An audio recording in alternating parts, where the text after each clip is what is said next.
Rick Pitino did not like missing the NCAA tournament last year, and he made two big moves to ensure it doesn't happen to St. John's again in 2025.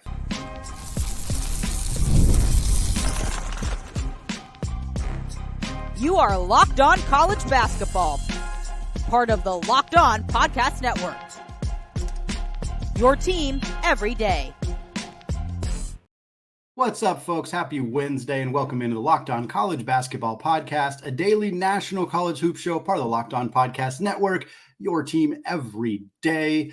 I am your host, Andy Patton, joined today by our regular contributor, Leaf Tulane of the Locked On NBA Big Board, and right now, the host of the Locked On Jazz Podcast. I want to thank all of you for making this show your first listen or your first watch of the day, and remind you can listen to the show ad-free on Amazon Music. Today's episode of Locked On College Basketball is brought to you by Monopoly Go. Folks, we got to talk more about Monopoly Go. This fast-paced game lets you team up with friends for tournaments to unlock awesome prizes like unique stickers for trading, cool playing pieces, and hilarious emojis for taunting your friends. So download Monopoly Go now free on the Google Play Store or the Apple App Store.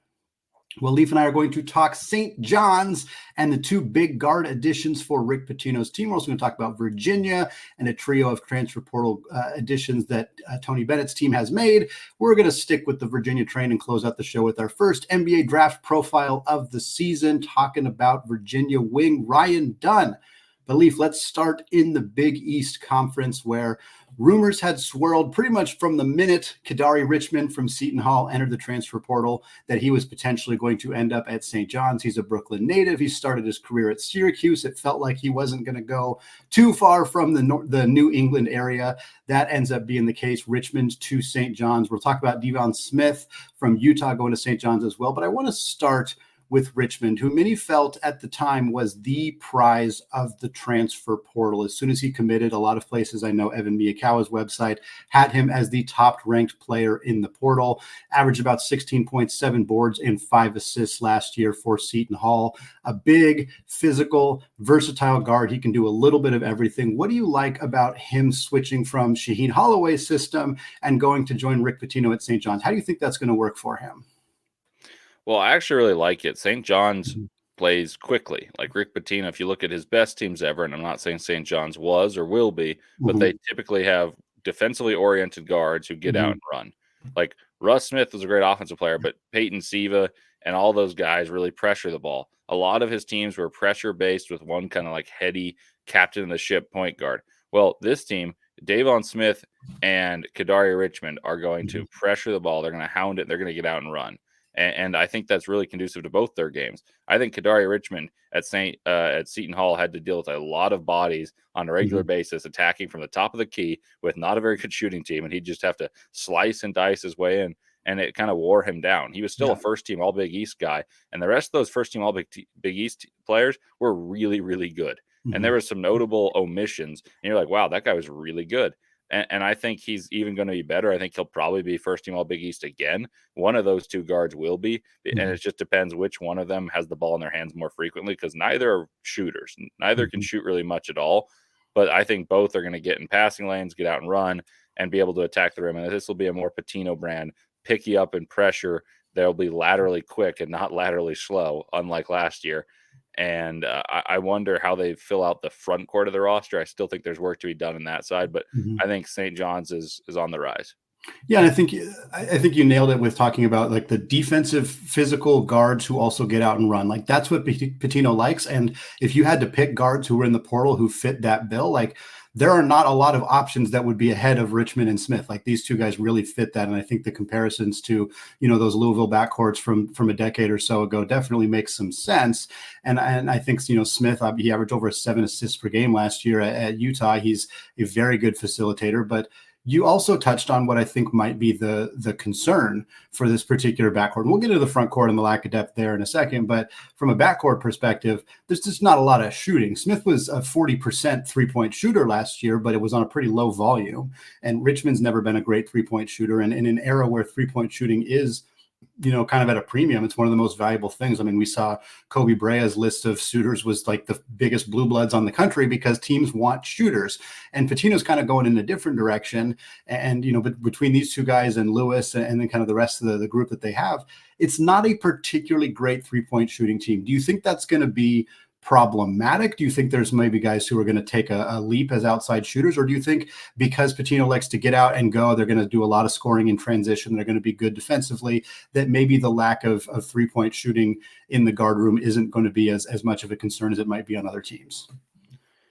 I would say I'm still concerned because 3-point shooting is becoming more and more important to team success. Like UConn's offense was so beautiful to watch because they could go inside or out, and there's full threat. So I really do think that they'll be able to negate it better, like be able to mitigate the issue of not being able to shoot better than most because Pitino is going to coach them into playing quickly, getting points in transition, maybe kind of like Michigan State, take the ball to the hoop instantaneously, throw it ahead, and try to get leak outs.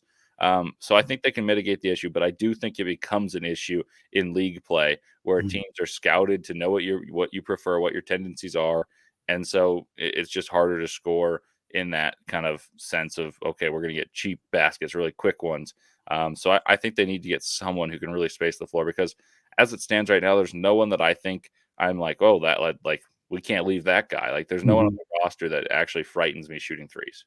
Yeah, I think that one of their other additions is North Texas transfer guard Aaron Scott, and he was good last year. He shot 37% on 3.5 attempts per game, which is good, but it's not great. It's not elite. The year previously at North Texas, he was over 40%, but that was on 1.3 attempts per game. So again, like another kind of low volume 3-point shooter coming into the mix. I like the addition of Aaron Scott in the sense that he's a 6'7" guard. He kind of fits what I think Pitino likes to do. But again, he's not a Kobe Brea or somebody like that who can really just light it up from beyond the arc. And then their other addition in the transfer portal so far has been Vincent Iwuchukwu, a big man from USC, more of a rim protector, which they desperately need. They need to replace Joel Soriano. Iwuchukwu is a low minute guy at USC who's certainly not going to step into Soriano's role. There's I don't think any expectation of that necessarily. But when you look at this team's offseason so far, including the additions of Richmond and Smith, including Iwuchukwu, and the players that they've lost, and right now, the hardest thing about projecting St. John's is lineup next year is that Jordan Dingle and Chris Ledlam are suing the NCAA to try to get an extra year of eligibility. Now, Ledlam has entered the transfer portal, so he may not end up at St. John's, even if he does get eligibility. Dingle, in theory, would end up back at St. John's in that case. So I have no idea how that court case is going to go. The NCAA has not been able to win much of anything, but there doesn't seem to be a super compelling case for these two young men at this point. Who knows what will happen there, but looking at where St. John's is, looking at how close to making the NCAA tournament they were last year, looking at the few losses they have had. Glenn Taylor's in the portal. Naheem Aline has graduated. We don't expect Ledlam or Dingle back, although, you never know. Where do you kind of see this team right now? It feels like Pitino is starting to get his guys. And if Rick Pitino is coaching the kind of players that are going to be maximized by his coaching skills, they're a really hard team to bet against. So I'm pretty optimistic about where St. John's is going to be next year, at least as optimistic as I can feel about a team in early May. Yeah, I try to think about it not in terms of I'm going to project where they are in the grand scheme of things, but if you look at the Big East, a lot of teams had enormous departures. Yeah. And I would say St. John's departures weren't as critical as some of the other teams. That said, they may not return as well as some of them. Like obviously Kalkbrenner coming back to Creighton is enormous. That's a 3-time defensive player of the year. But the rest of the team lost a 3rd-team All-American, 1st-team All-Big East in Shireman. They lost their best on-ball player in Alexander. And so I think that St. John's might be better suited than Creighton, even though Creighton got some good transfers. I just think that like you lost too much to really have that much faith. UConn, I think, is better than St. John's in what they bring back. I think Marquette has a chance to be better because Cam Jones, I think, is going to be an All-American, but I think they're in similar footing. And then Seton Hall is going to take a step back, obviously. And then you look at Butler, I think they'll get a little better. So I think St. John's is probably a top 4 team in the Big East as it stands right now. And I think they're tournament bound. So I think that likely gets them a top 25 because the Big East is one of the better basketball conferences. Mhm. Well, we're going to switch gears. Instead of talking about St. John's, we're going to stay in the East Coast, move over to the ACC, talk about Tony Bennett and Virginia. They remained pretty quiet while the transfer portal window was open. But since the portal has closed in just the last week or so, they've made a trio of portal additions, and it feels like they might be ready to compete again in the ACC coming off a disappointing season. We're going to talk about that in just a second.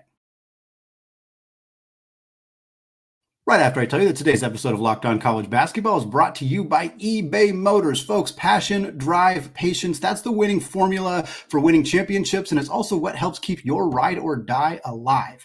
And eBay Motors has everything that you need to maintain your vehicle and level it up to peak performance. From superchargers to roof racks, exhaust kits to LED headlights, and more. Whether you're into speed, power, or style, eBay Motors has got you covered. Plus, with over 122 million parts to choose from for your ride or die, you'll always find exactly what you are looking for. And with eBay's Guaranteed Fit, your part is guaranteed to fit your car every time or you get your money back. Because with eBay Motors, you're burning rubber, not cash. With all the parts you need at the prices you want, it's easy to make your car the MVP and bring home that W. So keep your ride or die alive at ebaymotors.com. Eligible items only, exclusions apply, and eBay's Guaranteed Fit is only available to U.S. customers.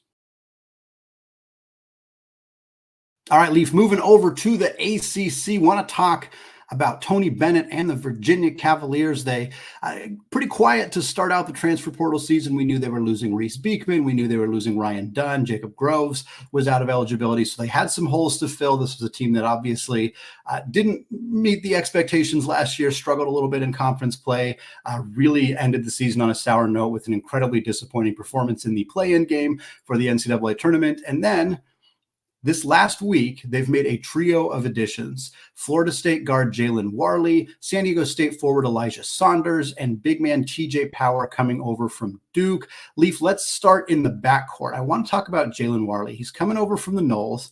He averaged 7.5 points, about 3 assists, a little over 1 steal per game last year. He's not much of a shooter. He's not much of a scorer, but he is a big guard. He is a physical guard. He plays a lot of defense. And Leaf, this feels a lot like the kind of player that Tony Bennett loves and develops really successfully at Virginia. I really like this addition just in terms of fit. The player and the coach seem like they're going to be a very symbiotic relationship here for Virginia. Well, the interesting thing about him is out of high school, Virginia was one of his top 3 or 4 teams, and he was considering. He ended up going to Florida State, as you said. And the thing about Florida State, when you look at their statistics, I always try to put that with a grain of salt because they play 12 guys. So it's hard for a starting point guard to really put up numbers at Florida State. Like you can look at ones that have played in the pros. Like Terrence Mann's a starter on playoff teams. He's been that his whole career. His numbers are pretty pedestrian. Scotty Barnes was the 6th man there. I'm not saying he's anything like that, but I actually think he's a better player than the numbers would indicate. He's a big defensively oriented guard who slices to the rim, and he's got good creation skills that haven't really been able to be credited with assists because they've shot terribly the last few years. Right. So I think that's a really good transition that you're not going to get Reese Beekman back, but you can get someone with similar skills and you don't have to compromise the way you've been playing. But I do think Tony Bennett's realizing, look, no one's going to want to play for me if I play as slowly as we are. I still think the pack line is going to be employed defensively. I still think blocker move is probably going to be employed offensively, but the pace will be picked up. There'll be more pick and roll. And you don't have to change everything because he's become incredibly successful. Yes, it's changing, and the transfer portal is becoming more prevalent. So I think that's where he has to change more than I think his stylistics have to change enormously. Like I think they will change some and become more alluring for those recruits for the transfer portal. And then if we go forward, TJ Power is a 5-star. Like this is no slouch. He didn't score much at Duke, but that was a team that had veterans in the front court or more veteran players in the front court. And he's someone that can really shoot the ball. So think of what Sam Hauser did at Virginia. I envision a similar role for Power.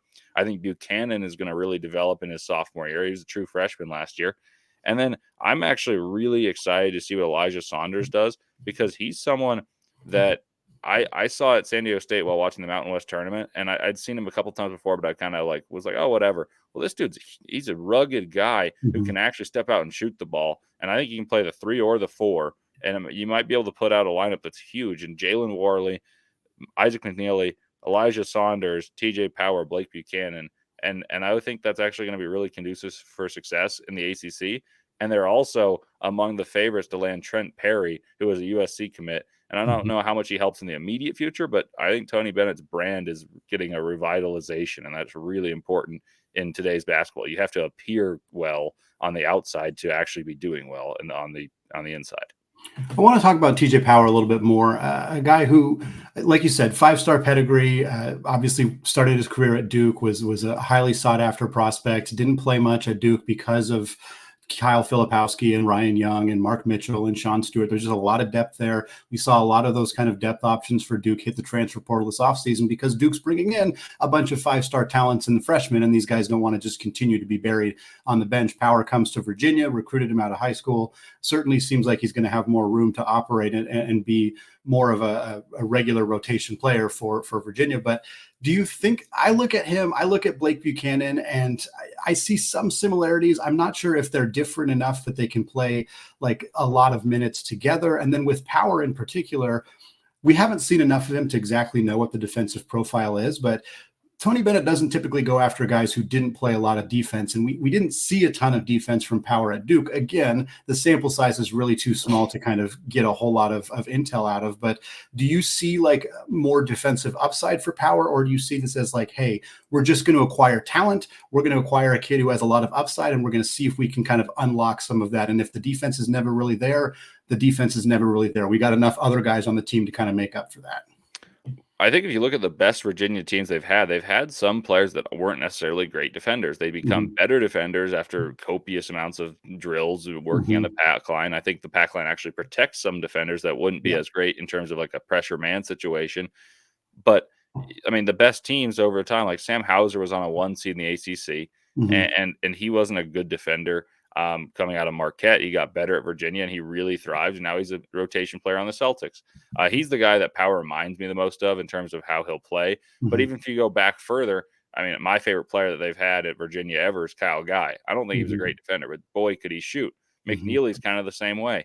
You look even further back, and you have some of those shooters that played alongside Brogdon and Parentes. And obviously Justin Anderson was a two-way guy, but you had some high flyers that would play defense, and you had some guys that were specialists and shoot, like Evan Nolte, good shooter. Mike Tobey, good shooter. Now he plays with Luka on the Slovenian national team. So I think Tony Bennett has had success with this archetype of player, and he's helped them defensively, and maybe that's part of the deal. He's like, look, I'll help you defensively. You come in and shoot the ball a lot for us, and we may play slowly, but you're going to get your shots up, and you're going to look good doing so. So I think it's a symbiotic relationship. And I'm actually pretty excited for Power. One of my really good friends is a Duke fan, and he was devastated Power transferred because he thought that Power might even be a better fit than Mason Gillis and or Malik Brown because, look, defensively, Cooper Flagg and Common Malalock are going to be monsters. Yeah. So maybe you just want someone who can truly space the floor. And I think Virginia, to a lesser degree, has that same thing. It's like, look, defensively, they'll be good. They will. That's what Tony Bennett does. So maybe you just need someone who can score. And so I think regardless of if he gets better on defense or not, I'm actually very excited to see what TJ Power can do for Tony Bennett. Yeah, if you're Virginia, you have to be finding scorers. I mean, the performance in the play-in game last year was indicative of like, hey, it's great if you're good defensively, but if you cannot put the ball in the hoop, it just doesn't matter. It just does not matter.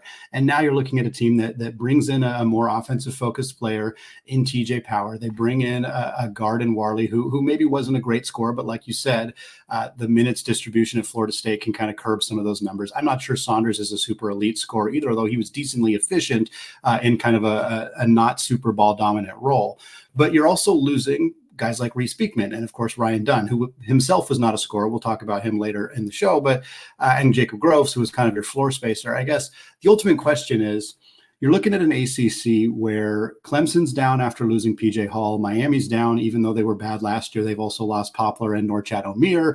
Duke had 7 players enter the portal, but they have a ridiculous class coming in. I think you feel pretty good about North Carolina with RJ Davis coming back, even though they still have some significant questions in the front court at this point. But do you see Virginia's roster right now, especially after this trio of additions, being able to compete for one of those top 3 spots in the ACC? We got, Louisville's coming up with Pat Kelsey. We'll see what Wake Forest is able to look like next year with some losses, but some more guys coming in as well. Like, where do you kind of see, again, it's May 8th. I know we're talking about this far too early, but like, where do you see Virginia being able to kind of have some success like they did last year and maybe turn that into actual tournament success, or kind of where are you at with them right now?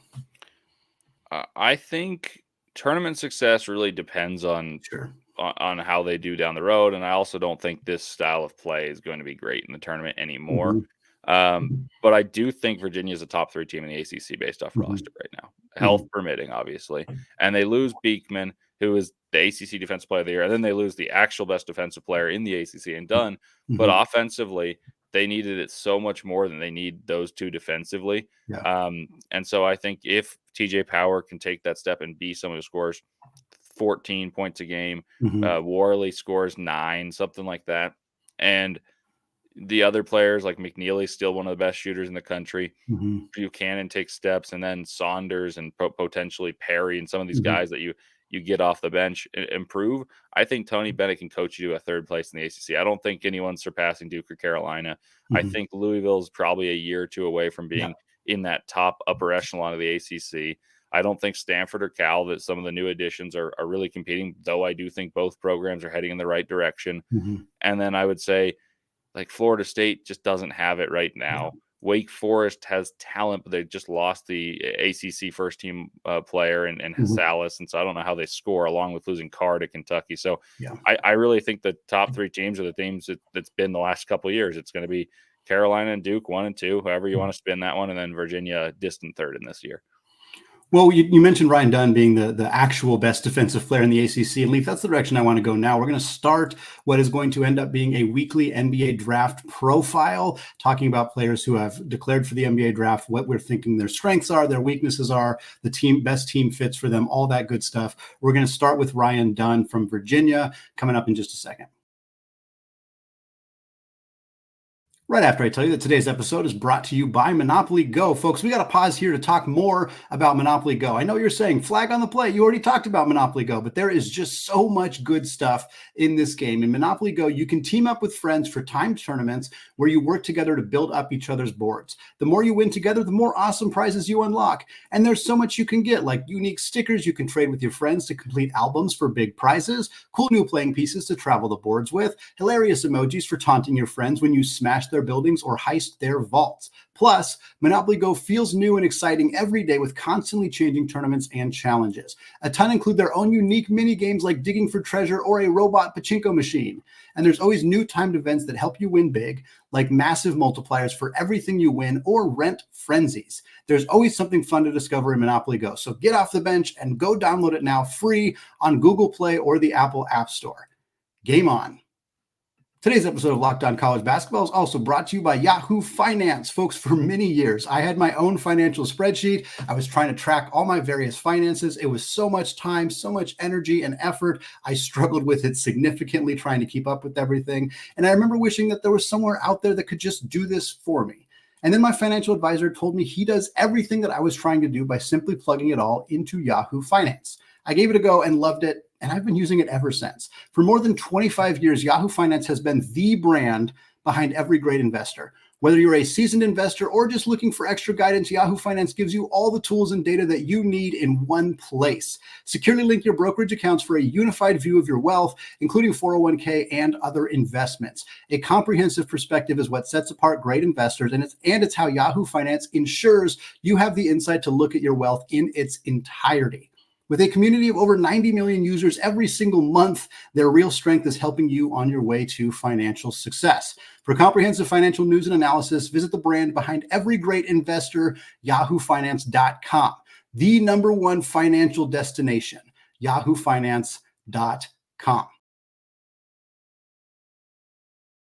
All right, folks, closing out the show today with our first of what will end up being 10 or 12 or so different NBA draft profiles, picking a prospect out of the college ranks who is in the NBA draft process. We're going to speak to Leaf, who is also the host of the Locked On NBA Big Board podcast. We're going to talk about each player's strengths, their weaknesses, where we kind of have them on the mock drafts, on the big boards, and maybe some potential team fits for each player as well. We're starting off, since we were talking about Virginia, we figured we'd roll through, keep talking about the Cavs, and end up talking about Ryan Dunn, one of the more, I think, polarizing prospects in a draft class that is just kind of inherently polarizing. There's not really any consensus at the top. It's not a particularly good class in terms of top end talent, although it's got a decent amount of depth. There's a lot of polarizing players. And Ryan Dunn stands out to me because he's the 6'8", 210-pound wing. He spent 2 years at Virginia. He's an incredibly elite defensive player.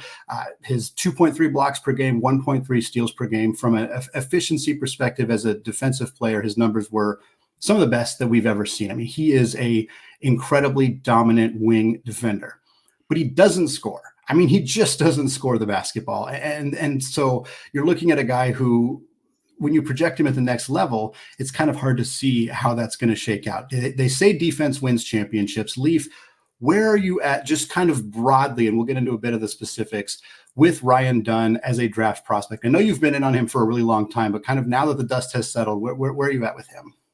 Yeah, it's interesting because I was last year thinking this guy's one of the best returning players that no one knows about. And so I had him in my kind of 15th, I want to say.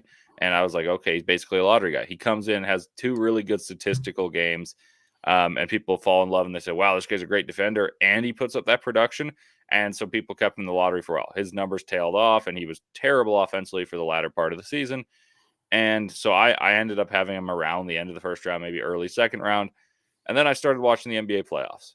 And sometimes I do this. I think, what type of players win in leverage basketball? Mm-hmm. And then I try to apply that to the draft, because that's what people do. It's a copycat league. So you're going to emulate the players that have success late round and mm-hmm. how they have stuck in the NBA. They need one standout skill. Well, Ryan Dunn's the best defender in the class, bar none. You can talk about Donovan Clingan, mm-hmm. and he may be more valuable because he plays the drop coverage. He plays the center, mm-hmm. and he's more refined because, you actually saw it on a championship team 2 years mm-hmm. in a row. But Ryan Dunn's the better defender, if you ask me. So Ryan Dunn, the reason I have him number 20 right now on my board, I think, is essentially Peyton Watson doesn't shoot the ball well. Mm-hmm. He's a monster defensive player for one of the best teams in I was about to say the country, but in the NBA. Mm-hmm. And then you look at Jaden McDaniels. Now, McDaniels was touted for being offensively gifted coming into Washington, and he turned into this excellent defender. But the reason I bring up those two is they're both lengthy, wiry athletes who, when they come in the game, and obviously McDaniels starts, but when Watson comes in the game, he impacts everything. He flies around, messes everything up. And if you can make even 32% of threes, teams mm-hmm. will actually have to guard you a little bit. And mm-hmm. you can slash and you can impact the game by running the floor and doing little things, rebounding. Ryan Dunn had over 2 blocks a game as a wing on a team that in Virginia that plays slowly, meaning there's fewer possessions that they defend. So yeah, I think he's ridiculous. Like, he's an absolute mm-hmm. anomaly defensively. And then he's great. He'll lock you down on the perimeter as well. And so while DeAndre Hunter was a really great defender in college, and he was maybe better like as a shutdown guy, Dunn's the more valuable going forward NBA defender because he messes things up. He screws with the other team's game plan. He guards your best player. He protects the rim. He does all these things.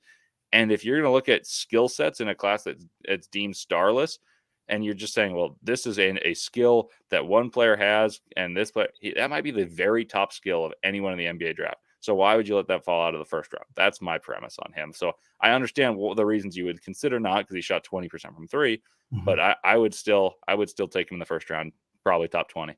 I mean, I think another element of this too, and I think that you're absolutely right to talk about like who are the players who are thriving in the playoffs, and who are the kind of guys who are maybe getting played off the court in the playoffs as well. And with Dunn, like, you can clearly see what that role could look like in the playoffs or even in the regular season next year. Like, it's obviously there. And I think you're right, in a class where there are a lot of players who don't necessarily have a standout skill that you can clearly see translating to the next level. Like Dunn has that, but I mean, we'd be remiss if we didn't acknowledge that the offense it's not just like, oh, it's a little behind. Like, it is not good.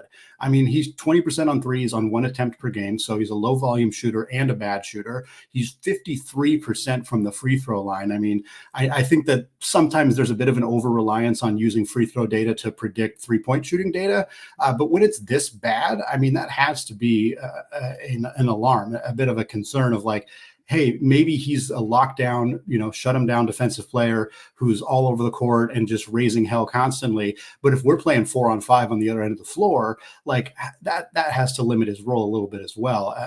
Having said all of that, I project that scouts probably feel more confident in their ability to turn a player into a better shooter than to turn a player into a better defensive player, because defense is a lot of instincts, a lot of length and athleticism. Like Dunn he has all of that. And if you think there's any chance we can turn him into, like you said, 32% three-point shooter, if he can become that, all of a sudden his value rises exponentially. So I'm with you. I think scouts are probably going to say, look, we can improve you there. You're not going to be a 15-point per game guy. You're probably not even going to be a 9-point per game guy. But if you're a 6-point per game guy who hits, 2 uncontested threes a game, and you play lights out defense for 18 minutes, like that's a role that lasts you, half a decade or more in the NBA. So do you kind of think that there's any optimism that the offense improves for Dunn, or are you kind of like, it doesn't even matter, the defense is just that good? I somewhere in between. I think the offense improves because you just get more confidence in different roles. And even if you're the dare shooter in the NBA, you put so much work into your shot and it improves even slightly. That's fine. But his defense is the reason you'd be drafting him, obviously. Let me give you an example and then ask a question to kind of answer your question, ironically enough. So here's the example. Herb Jones, his junior year at Alabama. Everyone knew he was a good player. Obviously, his senior year he was the player of the year and defensive player of the year of the SEC. But his junior year, he shot 7% from three. 7. And now Herb Jones shoots low 30s in the NBA. He's still a dare shooter, but he's an all-defensive team member. He was 5th in a defensive player of the year voting that came out yesterday. So if I'm not saying he has the point guard skills that Herb displayed at Alabama that made him alluring, but Herb went later and was 3 years older. He was a 5th-year senior when he came out. And so he does all that. So let's just say that's an archetype. Then my question to you would be, if this draft is not considered good, yet there is decent depth, and there's probably a lot of decent wings in the later part of the first round, how many players in a good draft actually stick? If you were to take 30 players, the top 30 players from the draft, how many actually play a role on teams like in the NBA, much less playoff teams? And those teams drafting in the 30s or 25 to 30 typically are the very best. And the answer is not very many. Like I've done this research before, and it changes year to year, obviously. And there are some hits that you get, but only about 20 players from a draft class really last a significant duration in the NBA. And then obviously it scales. Like once you factor in minutes, it gets really slim pickings. Well, why not take someone with a skill set that is so advanced on one side of the ball in a class that's considered weak? So that would be my pitch. I think he will struggle to shoot, but I think he's going to find his way on the court because he's an anomaly defensively. Yeah, and I think you look at the teams that have succeeded drafting in the late first round, a lot of them are drafting like bigger physical wings. You mentioned Peyton Watson. I mean, Denver, they took Christian Braun, and that has worked extremely well for them. They took Peyton Watson. Jury's still a little bit out on Julian Strawther. Obviously, I'm a fan of Julian Strawther, and I think he will have an NBA career. But if he even it lasts 4 or 5 years at the 29th pick, you're happy with that for sure. So I think those, and Strawther in particular is not a defensive prospect, but Watson is. And now look, he's playing a significant role at the next level. So I do think like the odds of Dunn lasting 5, 6, 7+ years in the NBA, even if it's a small role, even if he's not an offensive contributor, feel a lot higher to me than even players who are kind of in that lottery range. Now, those players' upside might be a lot higher. You said you had him at 20th.